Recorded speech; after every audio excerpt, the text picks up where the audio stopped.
got a question from Trevor from Altaloma, California. He says, Greg, did your time on Aquarius help prepare you for the time you spent on the space station, or is it totally different? Also, since your crewmates are Russian, do you have to speak Russian to them, or do they speak English, or is it a combination of both? Aquarius is an underwater research habitat that's located off the coast of Florida, near Key Largo. It's the only place like it in the world right now. And NASA has a program there called Neemo, which is NASA Extreme Environment Mission Operations. And the idea of Neemo was to have something underwater which kind of parallels the kinds of things we do in a space mission and use it as an analog training scenario.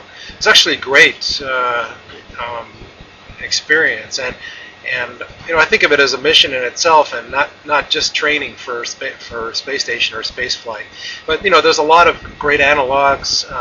You're in an environment that's got to be pressure controlled. You're dependent on life support systems for everything, especially going outside. It's a spacewalk and going out with specialized equipment from a underwater habitat.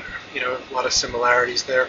We did more than that, though. We also tried to make our operations there work very much like the way we work on the shuttle, following a timeline, having different science tasks or other tasks to do, and working with mission control in real time, and trying to pass information back and forth from mission control to and from the station, or in that case the habitat.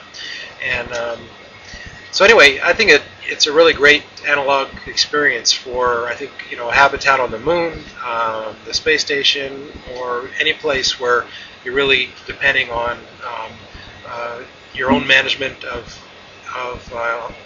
self-contained life support environment for conducting a mission. So the other question was about speaking Russian. Of course, those guys have had to learn English, and I've had to learn Russian. And their English is, I think, better than my Russian. Certainly, the commander's English is better than my Russian. And with the other flight engineer, Oleg Kononenko, we kind of have a mixture. Since there's two of them and one of me, I try to speak Russian as much as possible, and we speak Russian over dinner, and as necessary.